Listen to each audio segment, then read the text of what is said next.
Radio Noida लोकमंच 91.2 FM पर मैं विनोद शर्मा आपका स्वागत करता हूं। हमारा साप्ताहिक कार्यक्रम जन की बात। इस कार्यक्रम में हम जनता से जुड़े मुद्दों को उठाते हैं और साथ ही उनकी अधिकारों पर उनको जागरूक करते हैं। आज मैं अपने स्टूडियो में बात करूंगा रेरा पर। रेरा 2016 में आया था और उसको लगभग 5 साल पूरे हो गए हैं और 6ठा साल शुरू होने जा रहा है और इस दौरान काफी लंबा सफर तय किया है और रियल एस्टेट में काफी सुधार हुए हैं। और कैसा कारगर रहा है ये उपभोक्ताओं के लिए, बायर्स के लिए और बिल्डर्स के लिए और साथ में जो सरकारी एजेंसियां उनके लिए कितना कारगर रहा है, इन सब मुद्दों पर बात करने के लिए मेरे साथ जुड़ रहे हैं उत्तर प्रदेश रेरा के सदस्य रहे बलविंदर कुमार जी, जो दिल्ली विकास प्राधिकरण के वाइस चेयरमैन रहे, नोएडा प्राधिकरण के चेयरमैन रहे और उत्तर प्रदेश के सीनियर IAS अधिकारी हैं। मैं उनका अपने स्टूडियो में स्वागत करता हूं। सर नमस्कार। नमस्कार विनोद जी। सर मैं ये जानना चाहता हूं कि जब से रेरा लागू हुआ है तो रेरा कितना कारगर रहा है और उसका जो उद्देश्य था क्या उसमें वो सफल रहा है? अगर सफल रहा है तो कितना, और नहीं हो पाया तो उसकी वजह क्या? जी देखिए, यदि हम टोटलिटी में बात करें, ओवरऑल बात करें तो रेरा का जो गठन जिस उद्देश्य के साथ किया गया था उस उद्देश्य की पूर्ति जो है लगभग 100% हुई है। और इसमें जो सबसे बड़ी जो उपलब्धि मैं कह सकता हूँ वो ये है कि बायर्स के अंदर जो है फर्स्ट टाइम अब कॉन्फिडेंस दोबारा से जो है वो जागृत हुआ है बिल्डर्स डेवलपर्स के प्रति, जो बिल्कुल समाप्त हो गया था 2012, 13, 14 के बाद जब क्राइसिस स्टार्ट हुआ, खासकर नोएडा, ग्रेटर नोएडा, गाजियाबाद, ये NCR की पॉकेट की बात करें और इवन यूपी के जो प्रमुख जो सेंटर हैं जैसे कि कानपुर, लखनऊ, तो अब ये कॉन्फिडेंस जो है इनमें दोबारा से आया है। नंबर 1 बहुत बड़ी जो उपलब्धि है। दूसरी बड़ी उपलब्धि है कि अब जो बिल्डर्स हैं उनके अंदर फाइनेंशियल डिसिप्लिन आ गया है, जो कि बिल्कुल खत्म हो चुका था उनका। और एक समय ये था कि वो पैसा बायर से लेते थे और डाइवर्ट कर देते थे अपने पर्सनल यूज के लिए किसी दूसरे प्रोजेक्ट में या किसी दूसरी कंट्रीज तक जो है लोगों ने, बिल्डर्स ने पैसा ट्रांसफर किया। अब ये संभव नहीं है रेरा के अंतर्गत, क्योंकि सारा का सारा पैसा अब एस्क्रो अकाउंट में जाता है। तो कहने का मतलब ये है कि जो फाइनेंशियल एक डिसिप्लिन है, अनुशासन है, वो आया है और बहुत हद तक जो है ये आ चुका है। तो मुझे लगता है कि ये रेरा के गठन होने के बाद जो है न केवल बिल्डर्स डिसिप्लिन हुए हैं बल्कि ओवरऑल जो है अब रियल एस्टेट में ग्रोथ भी चालू हो गई है। और इसका परिणाम ये है कि पिछले साल भर में काफी अच्छी जो है वो सेल वगैरह हो रही है। तो मुझे लगता है कि अब बायर्स के अंदर जो है वो कॉन्फिडेंस दोबारा से वापस आ रहा है। अच्छा सर, उत्तर प्रदेश रेरा जब से लागू हुआ है और आपने बहुत बारीकी से लोगों को देखा है कि किस तरह की शिकायतें उनकी आती हैं, तो अमूमन आपने देखा होगा कि जो एक बड़ी बात तो ये सामने आई कि जो इनका बिल्डर्स का वो आवेदकों के लिए, आवंटियों के लिए जो वो बनाया जाता है परफॉर्मा, वो कॉमन अभी तक नहीं बन पाया है, जिसको लेकर लोग अभी भी शिकायत करते हैं कि सभी का एक जैसा बिल्डर बायर एग्रीमेंट होना चाहिए, उसमें शर्तें अलग से नहीं होनी चाहिए कुछ। क्या इस पर भी रेरा ने कोई कार्रवाई शुरू की है? देखिए, जब रेरा आया था तो शुरू में ही जो है वो यूपी गवर्नमेंट ने एक मॉडल बिल्डर बायर एग्रीमेंट का अप्रूवल स्टेट गवर्नमेंट से लेके उसको हम लोगों ने जारी कर दिया था। और यूपी के अंदर अभी भी जो है ये जब हम रजिस्ट्रेशन नए प्रोजेक्ट्स का करते हैं तो उनसे ये अंडरटेकिंग भी ली जाती है और ये हम इंश्योर कर रहे हैं कि जितने भी नए प्रोजेक्ट्स आ रहे हैं उसके अंदर जो प्रारूप है बिल्डर बायर एग्रीमेंट का, यूपी गवर्नमेंट ने जो जिसका अनुमोदन दे रखा है उसी के ऊपर ही जो है वो एग्रीमेंट हस्ताक्षरित किया जाए।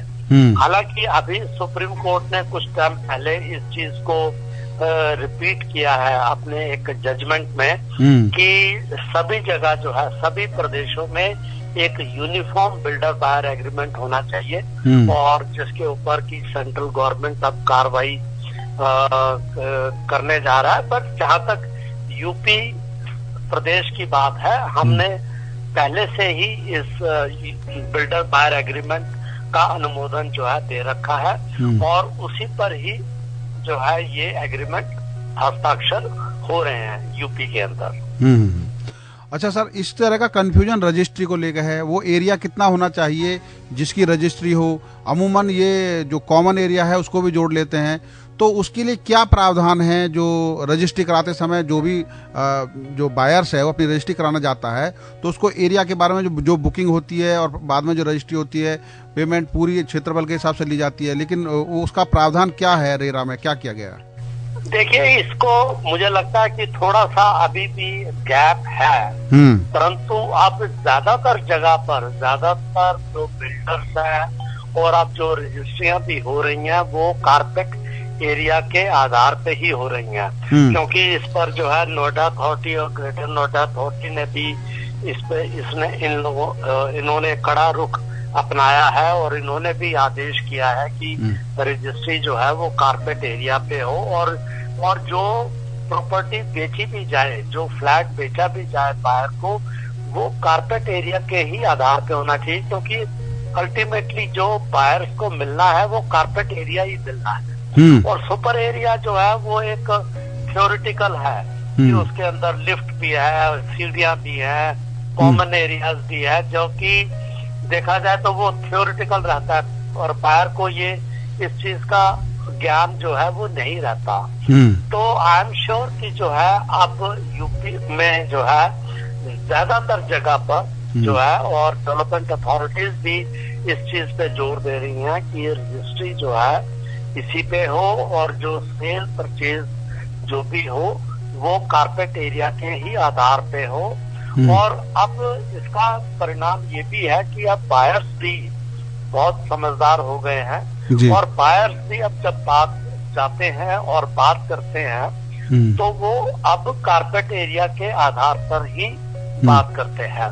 तो जो जैसा मैंने शुरू में कहा कि अब अवेयरनेस बहुत ज्यादा जो है वो आ गई है। यदि हम ये अपने एनसीआर की बात करें, विशेषकर नोएडा, ग्रेटर नोएडा में जो लोग रह रहे हैं उनके अंदर भी अब जो है अब मेंटेनेंस की बात यदि होती है या पार्किंग की बात होती है या लिफ्ट की बात होती है, तो अब वो RWA जो है इन कॉमन इश्यूज को भी अब उठाने लग गई है। और मुझे लगता है कि सबसे बड़ी जो है उपलब्धि अवेयरनेस की है कि अक्रॉस द लाइन जो है हर जगह पर अब बहुत अवेयरनेस जो है वो आ गई है।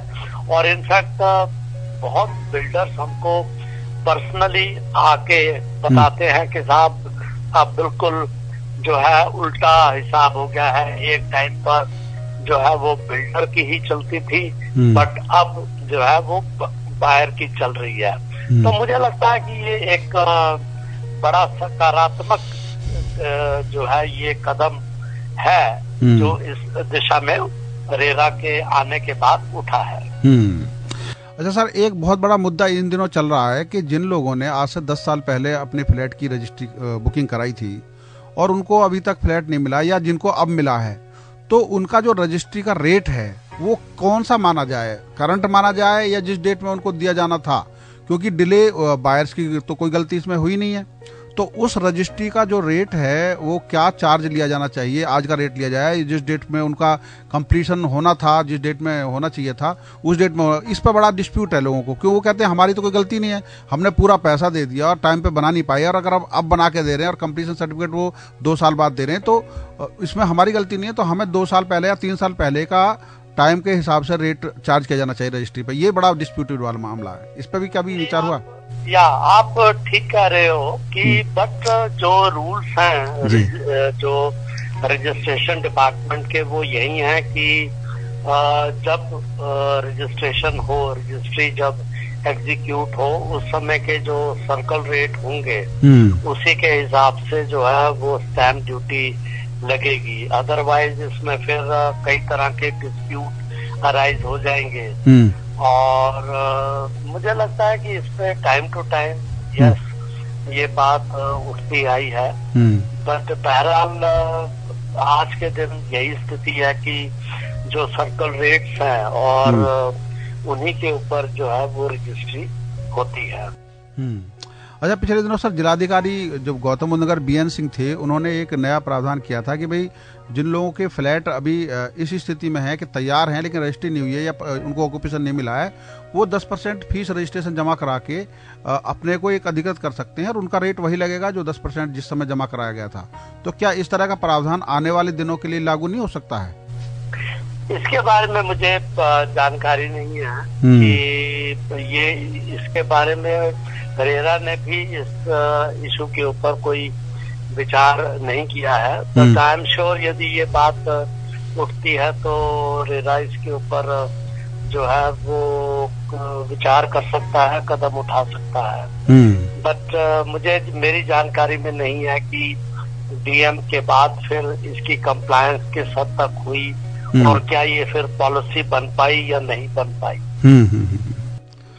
सर एक इम्पोर्टेंट इश्यू अब ये है कि जो आपने बात उठाई अभी पिछले थोड़े देर समय, ये जो मेंटेनेंस चार्ज है, इस मेंटेनेंस चार्ज को लेकर अलग अलग तरह के इश्यू उठ रहे हैं और वो कहते हैं कि जो शायद रेरा में प्रावधान है कि जब तक उसमें 75% या 50% आवंटी नहीं आ जाते हैं तब तक उसका पूरा मेंटेनेंस चार्ज वो बिल्डर उठाएगा और उसके बाद अगर आ जाते हैं तो एओए के गठन के बाद फिर एओए उसको चार्ज ले लेती है।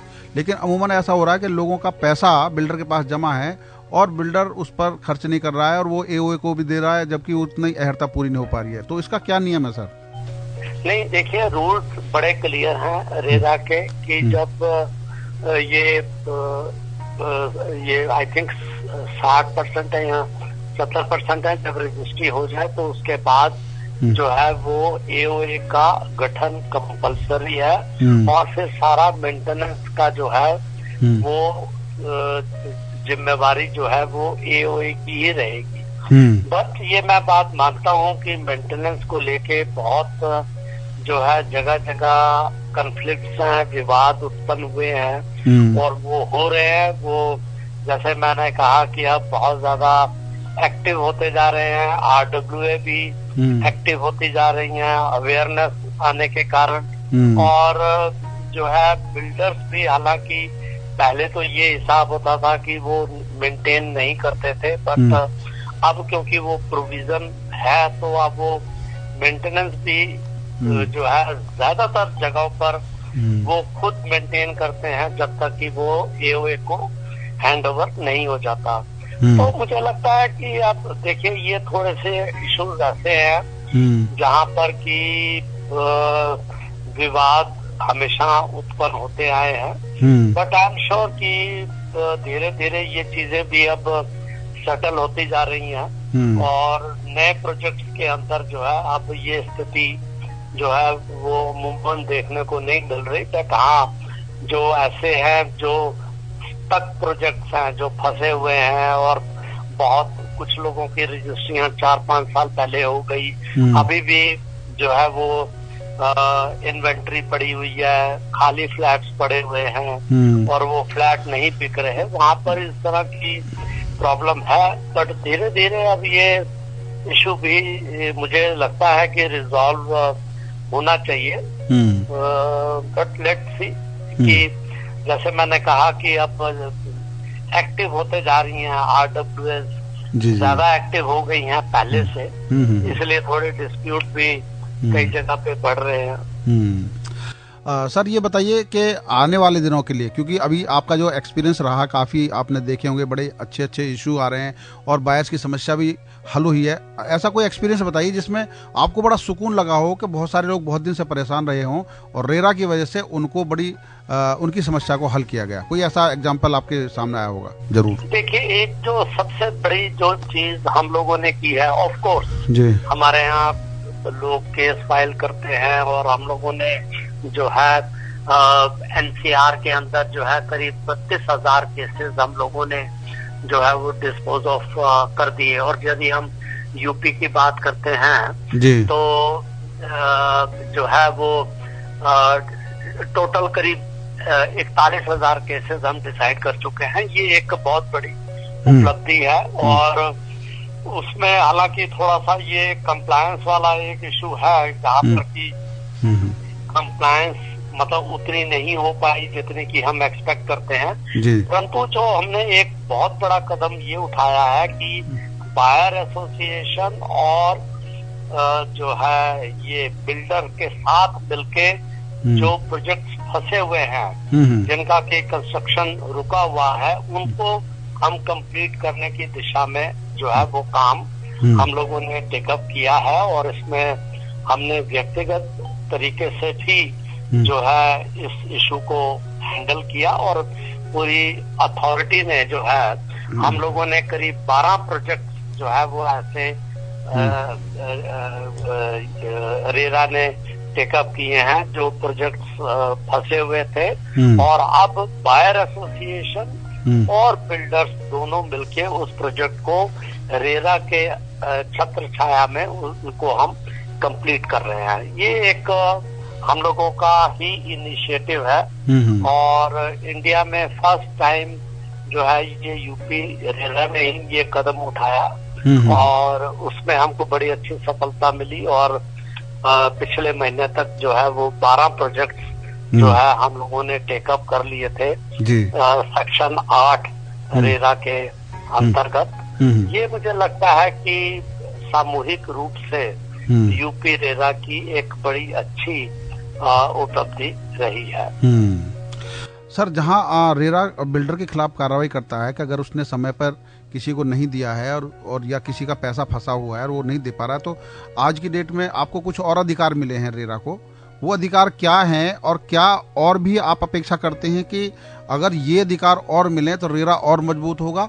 क्योंकि रेरा का मजबूत होने का मतलब है आम आदमी का जो पीड़ा है इस समय या उसका जो फंसा हुआ है वो उसको राहत मिलेगी। जी, ये बात सही है कि जब से रेरा का गठन हुआ है ये इशू जो है समय समय पे उठा है कि क्या रेरा को जो अधिकार दिए गए हैं वो पर्याप्त हैं और क्या अधिकार मिलने चाहिए जिससे कि रेरा की जो इफेक्टिवनेस है वो बढ़ सके। क्योंकि अक्सर नहीं तो लोग कहते हैं कि ये तो टूथलेस टाइगर है, जो है अधिकार जो है वो पर्याप्त नहीं है।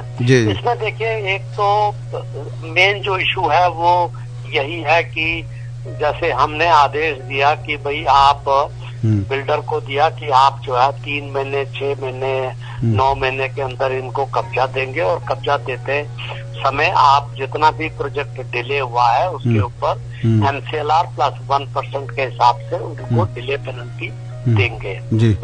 एक ऑर्डर हम ये करते हैं।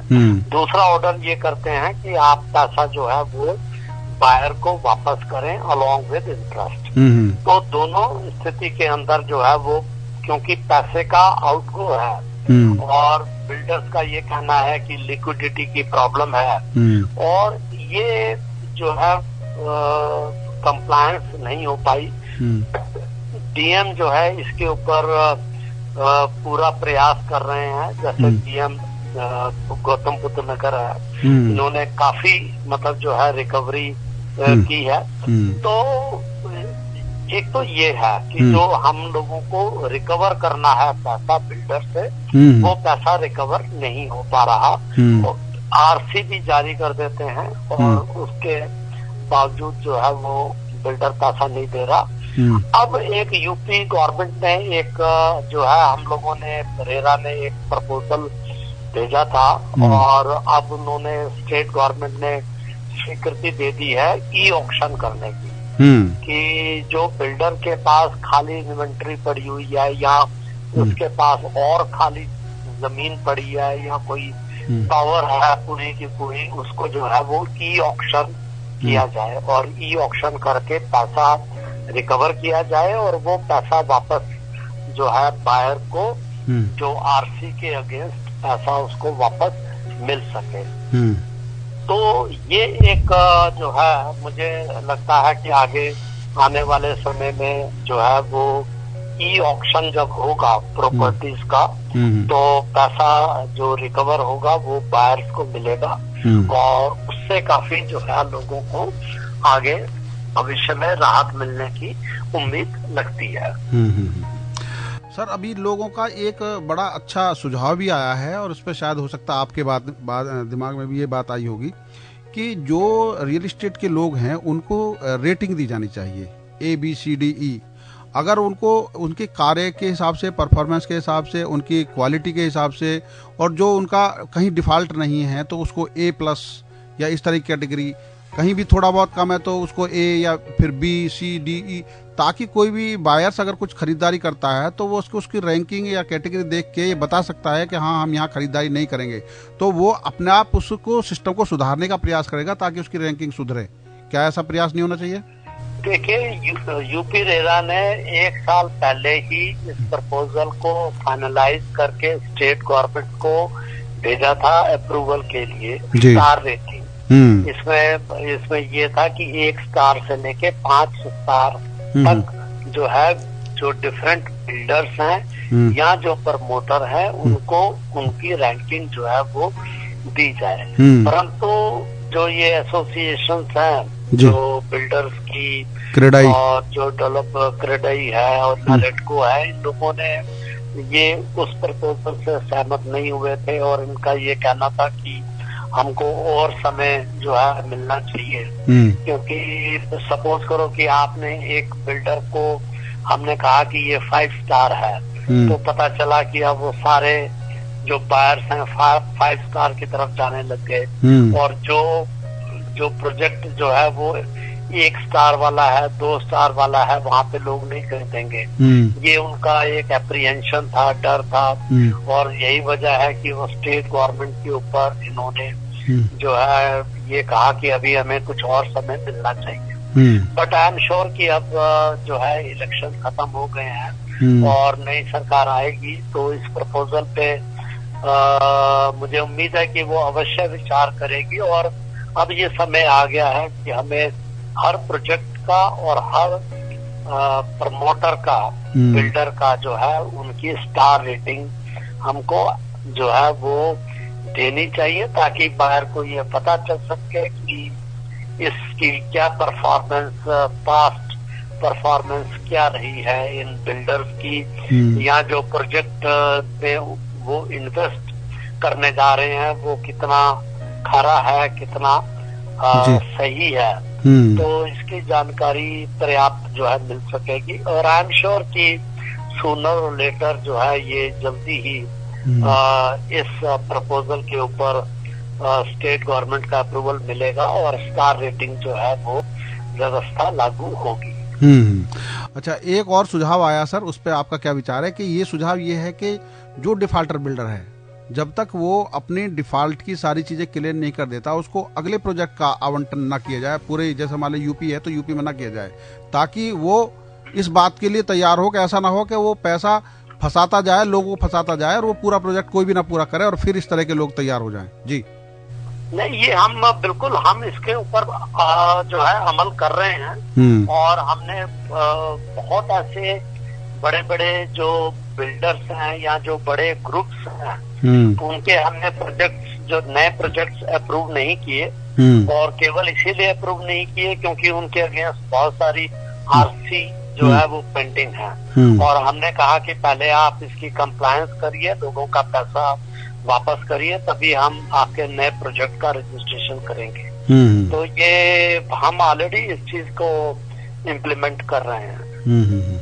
और नए प्रोजेक्ट जो है ये आंख बंद के जो है नए प्रोजेक्ट अब रजिस्टर नहीं हो रहे। हम लोग देख रहे हैं कि कंसर्न जो बिल्डर है उसकी क्या परफॉर्मेंस रही है, केसेस जो रेरा के अंदर केसेस चल रहे हैं या जिनकी कंप्लायंस पेंडिंग है। बस चलते चलते आखिरी सवाल सर ये कि आने वाले दिनों में रेरा में किस तरह के सुधार जो लागू होने जा रहे हैं, जो अभी शायद फाइलों में है या आप लोगों की तरफ से जारी एक सुझाव के रूप में रखे गए हैं सरकार के पास, जिससे कि लोगों को और भी इसको लगेगा कि हाँ ये हमारा एक सच्चा साथी है। जी देखिए, सबसे जो मुझे आज के दिन जो लगता है, जो वीक पॉइंट है हम लोगों का रेरा का जो रहा है, वो यही रहा है कि कंप्लायंस जो है वो पूरी तरीके से संतोषजनक नहीं रहती। इवन इनफैक्ट हमारी भी एक्सपेक्टेशन जो है वो कहीं ज्यादा रही है कि हमारे ऑर्डर की कंप्लायंस होती जाए। तो आई एम श्योर कि आगे आने वाले समय में जो है रेरा को और मजबूती मिलेगी। स्टेट गवर्नमेंट, सेंट्रल गवर्नमेंट के पास जो सुझाव भेजे गए हैं उनकी जो है वो अप्रूवल मिलेगा। और रेरा में बहुत अधिकार हैं, पर्याप्त जो है व्यवस्थाएं बहुत अच्छी कर दी गई हैं। अब जो कमी एक है वो यही है कि इसको और ज्यादा जो है पावर मिले, ताकि बिल्डर्स से जो है वो जो आदेश हमने किए हैं उसकी कंप्लायंस जो है वो सुनिश्चित हो जाए। बायर्स को यदि पैसा मिलना है तो बायर्स को वो पैसा मिले, कब्जा मिले। तो आई एम श्योर कि सही दिशा में चीजें चल रही हैं और आगे आने वाले समय में जो है रेरा को और अधिकार मिलेंगे और रेरा सुदृढ़ होगा। आपने रेडियो नोएडा लोकमंच 91.2 FM से बात की और इतनी उपयोगी जानकारी दी है। रेरा की सार्थकता, रेरा में आने वाले बदलाव को लेकर जो जानकारी दी है उसके लिए सर बहुत बहुत धन्यवाद बलविंदर जी।